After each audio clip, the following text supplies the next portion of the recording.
The first time the world rejected her, she was 17 years old, standing outside her own house with a baby wrapped in a thin, faded blanket. The winter air cut through her clothes, but it was nothing compared to the cold and the voices behind her. The door shut slowly, not slammed, but closed with a finality that hurt more than anger ever could. She stood there for a moment, staring at the peeling paint of the door she once called home, listening to the faint cries of her newborn daughter pressed against her chest. Her name was Alina. She had once been an ordinary girl with ordinary dreams. She wanted to finish school, maybe become a teacher, maybe open a small shop one day. But life had rewritten her story without asking permission. A relationship she trusted turned into silence the moment she told him she was pregnant. His phone stopped ringing. His friends stopped recognizing her. And soon, her family stopped seeing her as a daughter. Inside that house, her mother had cried, not for Alina, but for the shame she believed had fallen on their family. Her father couldn't even look at her. Her uncles whispered. Her aunts judged. And the neighbors? They didn't whisper at all. 17 and already ruined, one woman had said loudly, making sure Alina heard. She'll beg on the streets, another laughed. And now here she was. No education, no money, no support. Just a baby who depended on her for everything. Alina adjusted the blanket around her daughter and whispered, "It's okay. Mama's here." Her voice trembled, but she forced herself to stand straight. Crying wouldn't feed her child. Fear wouldn't change anything. She walked. That night, she slept on the floor of a distant relative's storage room. It smelled of dust and old boxes, but it was warmer than the streets. Her daughter cried through most of the night, hungry and restless. Alina hadn't eaten since morning, but she rocked the baby anyway, humming a lullaby her mother once sang to her, before love turned into judgment. The next morning, reality hit harder. Milk cost money. Diapers cost money. Shelter cost money. And Alina had nothing. She started looking for work that very day, carrying her baby, because she had no one to leave her with. She walked into small shops, roadside stalls, factories, and homes. Everywhere, the answer was the same. You're too young. You have a baby? No education? We can't help you. Some didn't even bother answering. They looked at her child, then at her face, and turned away as if she were invisible. By the third day, her legs ached, her back burned, and her heart felt heavier than her body. She finally found work washing dishes at a roadside cafe. The owner, a tired middle-aged man, sighed when he saw her.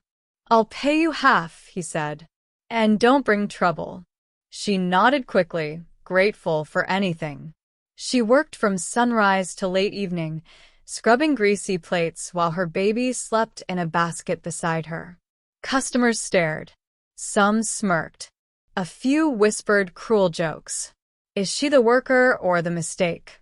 One man laughed. Alina pretended not to hear, but every word carved itself into her chest. That night, she earned just enough to buy milk and a small piece of bread. She sat on the floor, feeding her daughter first, watching her tiny fingers curl around nothing. Only after the baby slept did Alina take a few bites herself. That was how her days began to pass. Work, insults, exhaustion, and silent tears swallowed before they could fall. There were moments when she almost gave up.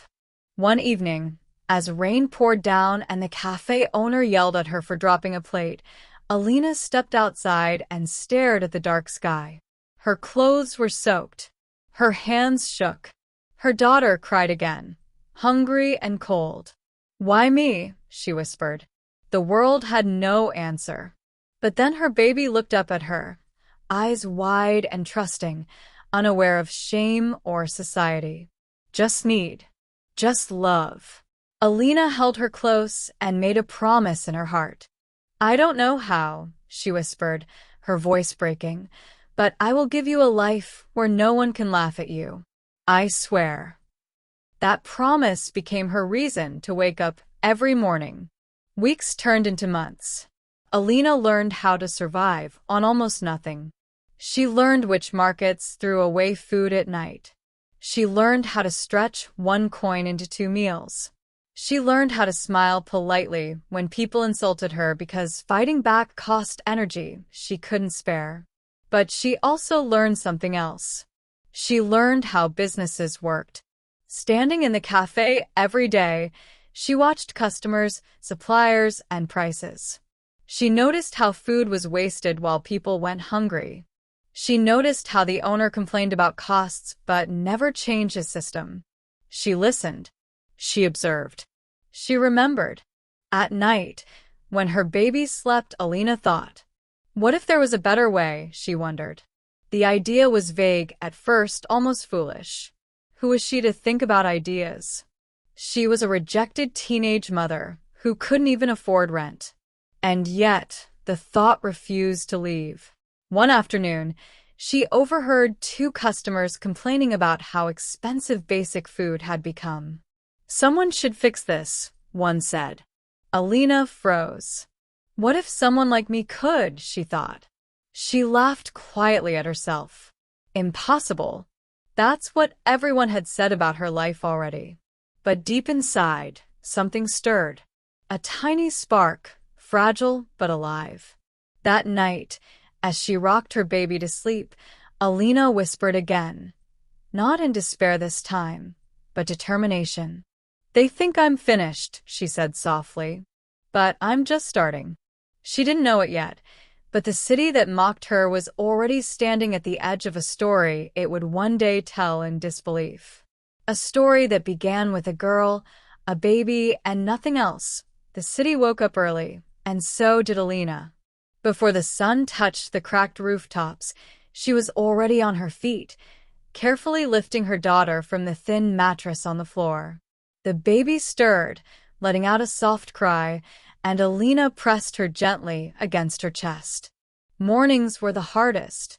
Hunger was louder, exhaustion heavier, and hope felt fragile. But every morning, she reminded herself of the promise she had made. She returned to the cafe each day, scrubbing dishes until her fingers burned and the smell of oil clung to her skin even after washing. The owner rarely spoke to her kindly. If a glass broke, he deducted money from her pay. If a customer complained, he blamed her. Still, she endured it all. Pride was a luxury she could not afford. One afternoon, while carrying a sack of potatoes from the storage room, she overheard the owner arguing with a supplier. Prices had gone up again. The cafe barely made profit, he complained. Alina listened quietly, her mind working. That night, as her daughter slept beside her, Alina replayed the conversation again and again. The idea that had once been a faint thought now started forming a shape. Food was expensive because of waste. Middlemen took profits while the poor struggled to eat. What if food could be simpler? Cheaper? More direct? The thought scared her. It sounded too big, too bold, especially for someone like her. She had no education, no money, no connections. Just tired hands and an even more tired heart. Yet, the idea wouldn't leave her. Days passed. Insults continued. Still here, a regular customer mocked one evening. "Your parents didn't take you back yet?" Alina lowered her eyes, but inside, something hardened. She wasn't weak anymore. She was learning to survive the storm without letting it drown her. One night, after the cafe closed, she stayed back to clean faster than usual. The owner noticed. "You want more hours?" he asked, suspicious. "No," she replied softly. I wanted to ask something." He sighed. "Speak." "Why don't you sell simpler meals?" she asked carefully. "Less waste. Lower cost. People would still buy." The owner stared at her, then laughed. "You think you're smarter than me now?" "No, sir," she said quickly. "I just thought." "Think less," he snapped. "And work." That should have crushed her. But instead, it confirmed what she already felt. People weren't ready to listen to someone like her. So she stopped talking to others and started listening to herself. She began saving tiny amounts of money, hiding coins inside an old sock. Some days it was just enough to buy bread. Other days, nothing at all. Still, she saved. At night, she wrote ideas on scraps of paper she found near trash bins. Messy notes, uneven handwriting, but full of thought. She dreamed of a place where people could buy fresh food at fair prices, where waste was minimal, where poor families didn't have to choose between hunger and dignity. The world laughed at her dreams, but she whispered them to her daughter anyway. "Someday," she said softly, "Mama will build something better." But life wasn't done testing her. One morning, she returned to the cafe to find someone else washing dishes. The owner didn't even look at her. "I don't need you anymore," he said. "Business is slow." Just like that, she was jobless again. Alina stood there silently, holding her daughter. No shouting. No begging. She had learned that tears didn't change hearts. She walked out, her chest tight but her step steady. For the next few weeks, she did anything she could. Cleaning houses, selling vegetables at dawn, sewing clothes late into the night. Some days she earned a little, some days nothing at all. But she refused to stop. Neighbors watched her struggle and whispered cruelly. "She thinks she's strong," one said. "She'll give up soon." "She should have known her place," another replied. Alina heard them all. One evening, exhausted and close to breaking, she sat on the edge of a sidewalk, her daughter asleep in her arms. She stared at the passing cars, at the glowing city lights she felt so far away from. For the first time in months, doubt crept in. "What if they're right?" she whispered. "What if I can't do this?" Her daughter stirred, tiny fingers gripping her shirt. That simple touch pulled Alina back from the edge. "No," she said firmly. "I won't quit." That night, she made a decision. If no one would hire her, she would create her own work. She used her small savings to buy basic ingredients and started cooking simple meals at night. Rice, lentils, vegetables, cheap but nourishing. At dawn, she sold them near construction sites where workers needed affordable food. The first day, she sold only 2 meals. The second day, 5. By the end of the week, she sold out. Workers liked her food. It was honest, affordable, made with care. They began asking for more. Some even paid in advance. Alina's heart raced with cautious excitement.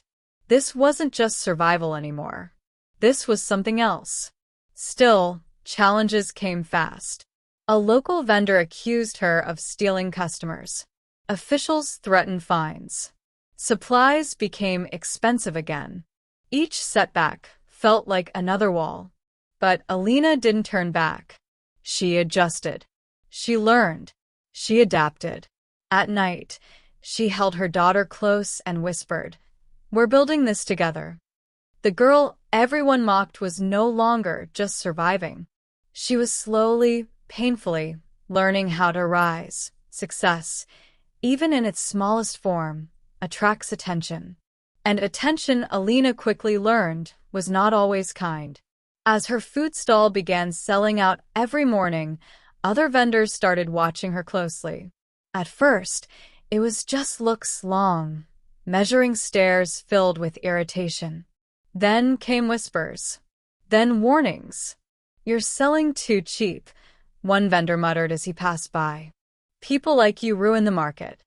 Alina kept her head down and continued serving food. She handed over warm meals with a polite smile, collecting coins with steady hands. Inside, her heart raced. She knew what cheap prices meant to those who controlled the streets. Still, she refused to raise them. The workers depended on her food, and she depended on their trust. One morning, two local officials approached her stall. They wore stiff expressions and fake authority. "Where's your permit?" one demanded. I don't have one yet," Alina replied honestly. They scoffed. "Then you can't sell here." She tried to explain, tried to plead, but they didn't listen. They kicked over her pots, spilling rice and lentils onto the dusty ground.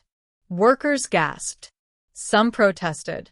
Others looked away, afraid. Alina dropped to her knees, gathering spilled food with trembling hands. Her daughter began to cry loudly, sensing her mother's distress. "Please," Alina whispered. "That's all I have." The officials walked away without a glance. That day, she went home with nothing. That night was one of the hardest of her life. Her baby cried from hunger. Alina rocked her, tears finally falling freely. For the first time since being thrown out of her home, she allowed herself to sob, not for herself, but for the fear that her child might go to sleep hungry again. "I'm sorry," she whispered over and over. "I'm trying. I promise I'm trying." But pain has a strange way of sharpening determination. The next morning, Alina woke up with swollen eyes and a clear mind. She sold the only thing of value she owned, an old bracelet her mother once gave her. With that money, she bought ingredients again. This time, she changed locations daily, moving before anyone could stop her. She learned quickly. Too quickly. She learned which streets were safe, which hours were watched, which faces meant trouble. She learned how to disappear when needed and reappear somewhere else. Every day was a risk. Every sale felt like a small victory. Workers followed her. Word spread. "She feeds us well," they said. "She doesn't cheat. She understands hunger." Slowly, her customer base grew beyond construction workers. Street cleaners, rickshaw drivers, delivery boys, people who worked hard and earned little. People like her. Alina noticed something else too. Many of them bought food not just for themselves, but for their families. That's when the idea evolved. Instead of selling meals only, she started selling ingredient packs, measured, affordable bundles of rice, lentils, and vegetables. Enough to feed a family for a day. No waste. No extras. People loved it. But growth brought exhaustion. Alina barely slept. She cooked through the night, fed her daughter, prepared packs at dawn, and sold until afternoon. Her body screamed for rest. Her hands cracked. Her back ached constantly. One evening, she collapsed onto the floor, dizzy and shaking. For a moment, darkness threatened to take her. Her daughter crawled toward her and touched her face. That small gesture brought her back. "I can't break," Alina whispered. "Not now." That night, she realized something important. If this dream was going to survive, she couldn't do it alone. The thought terrified her. Who would help a teenage, single mother with no education? Who would believe in her idea? The answer came unexpectedly. An elderly woman named Mrs. Rao lived near one of Alina's selling spots. She had watched Alina struggle for months. One day, she offered her a glass of water. "You work too hard," the woman said gently. "I have to," Alina replied. Mrs. Rao nodded. "I used to run a small grocery shop," she said. "Before I got sick. I know suppliers. I know numbers. You have a good idea, child. You just don't know how big it can become." Alina stared at her, unsure whether to hope. "Why help me?" she asked quietly. Mrs. Rao smiled. "Because no one helped me when I needed it. And because you remind me of myself." That night, for the first time, Alina shared her full idea with someone else. She talked about reducing waste, direct sourcing, affordable food, dignity for the poor. Her voice shook, but her eyes burned with conviction. Mrs. Rao listened carefully. "It's not impossible," she said finally. "It's just unfinished." With Mrs. Rao's guidance, Alina learned how to calculate costs properly, how to talk to farmers directly, how to buy in bulk without being cheated. It was overwhelming, but exhilarating. Slowly, painfully, the business stabilized. Then came the biggest blow yet. One afternoon, Alina returned to her usual spot to find it blocked. A large banner hung there, announcing a new corporate food outlet opening soon. Big money, big branding, cheap prices. She felt sick. "How can I compete with this?" she whispered. The city was changing, and it seemed ready to crush her again. That night, Alina sat awake, watching her daughter sleep. The city lights flickered outside the window. "They have money," she said softly, "but they don't have my story." She made another decision. If they wanted scale, she would bring soul. She focused on trust, Community. human connection. She trained other struggling women, single mothers, widows, rejected girls, to prepare and sell food under her model. She didn't pay them much at first, but she paid them fairly. She treated them with respect. The city laughed again. "Look at her," people said, "playing businesswoman." Alina didn't respond. She was too busy building something the city didn't yet understand. Something that could no longer be stopped. Growth didn't arrive like a celebration. It arrived like pressure. As more women joined Alina, the small operation turned into a moving system. Cooking in borrowed kitchens, packing food at night, selling across different streets by morning. There was no office, no logo, no uniforms. Just people who trusted her because she had once stood where they stood now. But trust alone didn't protect her from reality. Costs rose. One supplier backed out without warning. Another demanded payment upfront. One morning, a group of men claiming to represent a local association threatened her team. "You're expanding without permission," one of them said coldly. "That's dangerous." Alina felt fear coil in her stomach, but she didn't step back. "I'm not stealing," she said calmly. "I'm feeding people." They laughed. "Feeding people doesn't protect you." That night, Alina didn't sleep. She sat beside her daughter, watching her breathe, wondering how much more she could push before something broke. The city wasn't kind to people who didn't know their place, and everyone had already decided where her place was. The next week, disaster struck. A sudden police raid swept through several street vendors. Pots were seized.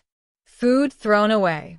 2 women from Alina's team were fined money they didn't have. News spread quickly. "She's finished now," people said. Alina stood in the chaos, heart pounding, hands shaking, and felt something unexpected rise inside her. Not fear, but clarity. Running was no longer an option. If she wanted to survive, she had to become legitimate. With Mrs. Rao's help, Alina began the painful process of registering her operation. Forms she couldn't read. Offices where clerks spoke down to her.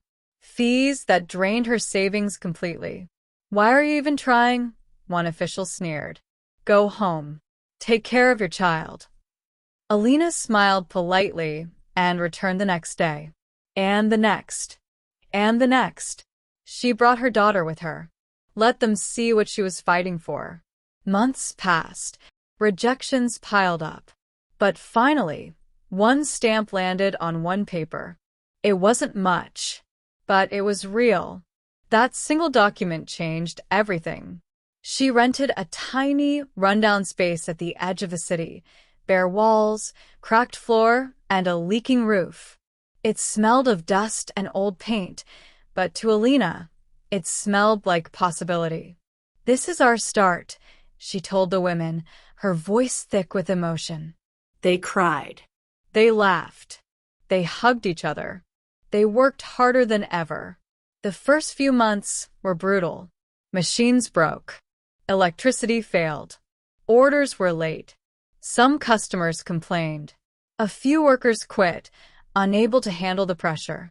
And then came the moment that almost destroyed her. A big corporate outlet launched a campaign offering meals even cheaper than Alina's. Billboards appeared. Ads flooded the streets. The city rushed toward the shiny promise of convenience. Sales dropped overnight.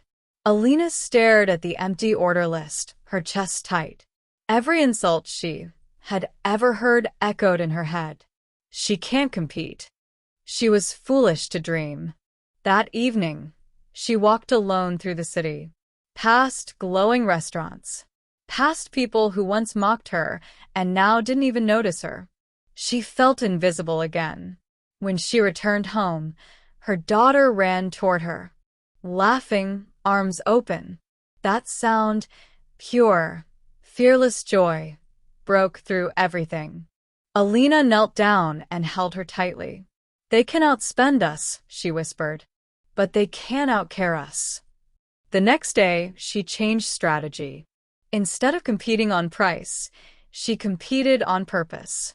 She shared her story openly, not through ads, but through people.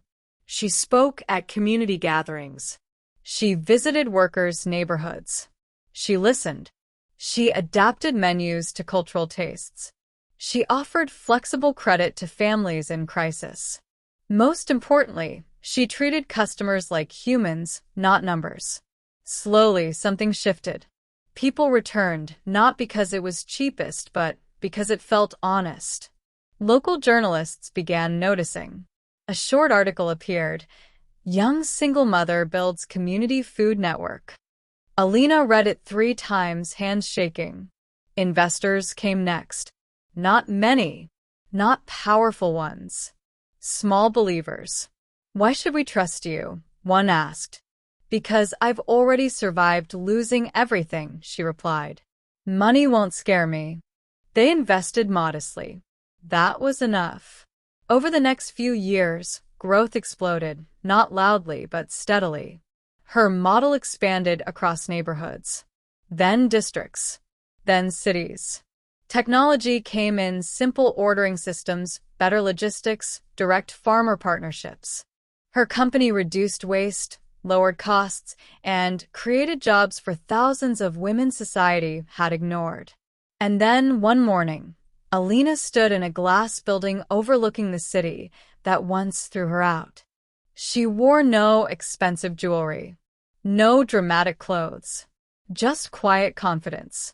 Numbers appeared on a screen in front of her.